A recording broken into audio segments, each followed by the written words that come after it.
everyone, this is Amina. Hope everyone is doing well. Welcome back to our Read Loud series where we are currently reading Matilda written by Roald Dahl.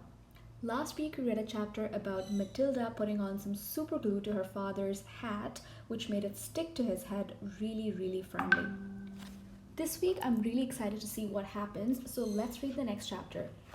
This chapter is called The Ghost. There was comparative calm in the Wormwood household for about a week after the superglue episode. The experience had clearly chastened Mr. Wormwood, and he seemed temporarily to have lost his taste for boasting and bullying. Then suddenly he struck again. Perhaps he had had a bad day at the garage and had not sold enough crummy second-hand cars. There are many things that makes a man irritable when he arrives home from work in the evening, and a sensible wife will usually notice the storm signals and will leave him alone until he simmers down. When Mr. Wormwood arrived back from the garage that evening, his face was as dark as a thundercloud, and somebody was clearly for the high jump pretty soon. His wife recognized the signs immediately and made herself scarce. He then strode into the living room.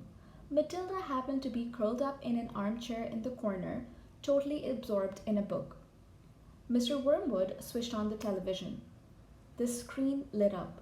The program blared. Mr. Wormwood glared at Matilda. She hadn't moved. She had somehow trained herself by now to block her ears to the ghastly sound of the dreaded box. She kept right on reading, and for some reason this infuriated the father.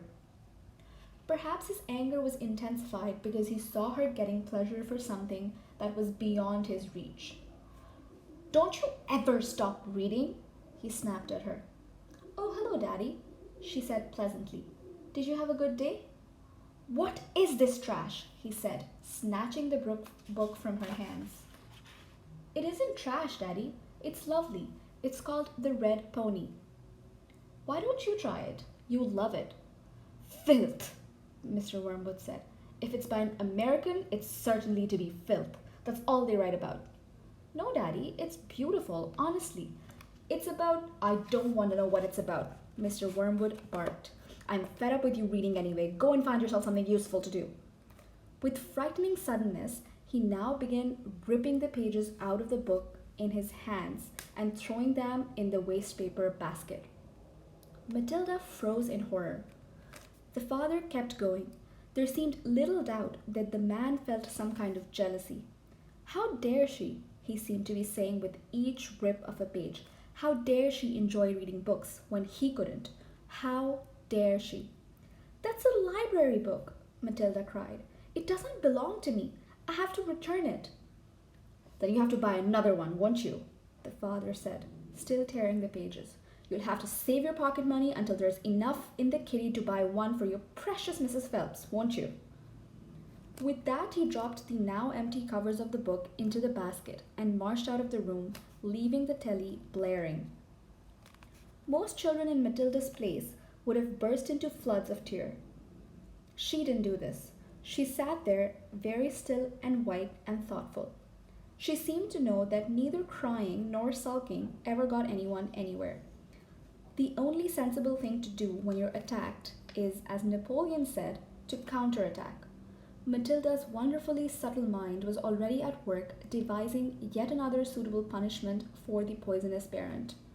The plan that was now beginning to hatch in her mind depended upon whether or not Fred's parrot was really as good a talker as Fred had made out. Fred was a friend of Matilda's. He was a small boy of 6 who lived just around the corner from her, and for days he had been going on about this great talking parrot his father had given him. So the following afternoon, as soon as Mrs. Wormwood had departed in her car for another session of bingo, Matilda set out for Fred's house to investigate. She knocked on his door and asked if he would be kind enough to show her the famous bird. Fred was delighted and led her up to his bedroom, where a truly magnificent blue and yellow parrot sat in a tall cage. "There it is," Fred said. "His name is Chopper." "Make it talk," Matilda said. "You can't make it talk," Fred said. "You have to be patient. It'll talk when it feels like it." They hung around, waiting. Suddenly the parrot said, Hello, hello, hello. It was exactly like a human voice. Matilda said, That's amazing. What else can it say? Rattle my bones, the parrot said, giving a wonderful imitation of a spooky voice. Rattle my bones.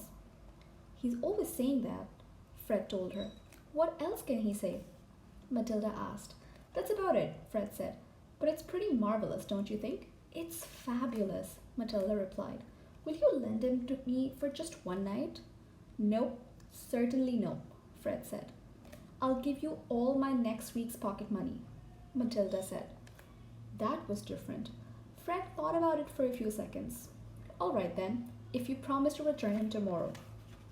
Matilda staggered back to her empty house carrying the tall cage in both hands.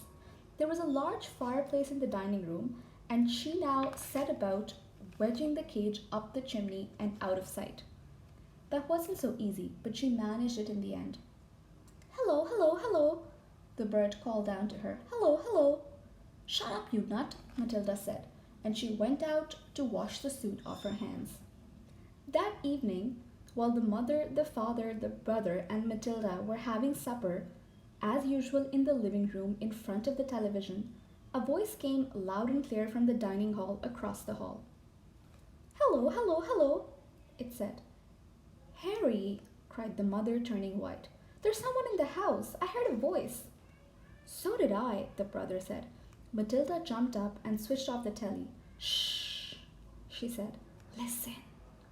They all stopped eating and sat there very tense, listening. Hello, hello, hello, came the voice again. There it is, said the brother.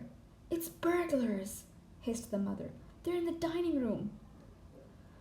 I think they are, the father said, sitting tight. Then go and catch them, Harry, hissed the mother. Go out and collar them red-handed. The father didn't move. He seemed in no hurry to dash off and be a hero.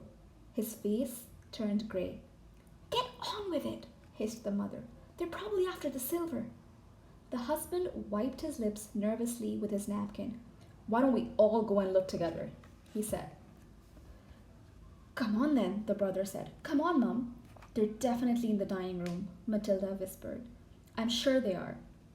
The mother grabbed a poker from the fireplace. The father took a golf club that was standing in the corner. The brother seized a table lamp, ripping the plug out of its socket. Matilda took the knife she had been eating with, and all four of them crept towards the dining room door, the father keeping well behind the others. Hello, hello, hello, came the voice again. Come on, Matilda cried, and burst into the room, brandishing her knife. Stick him up, she yelled. We've caught you! The others followed her, waving their weapons. Then they stopped. They stared around the room. There was no one there. There's no one here, the father said, greatly relieved.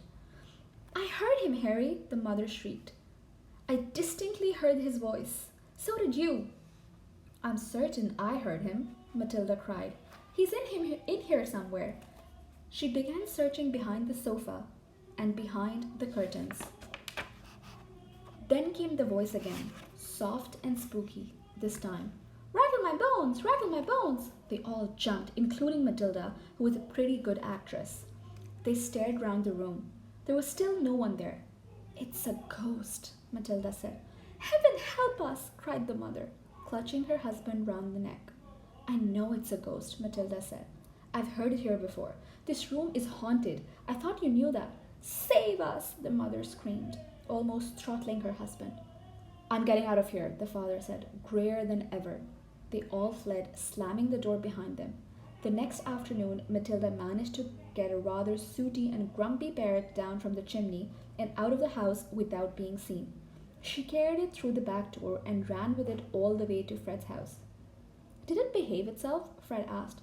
We had a lovely time with it, Matilda said. My parents adored it.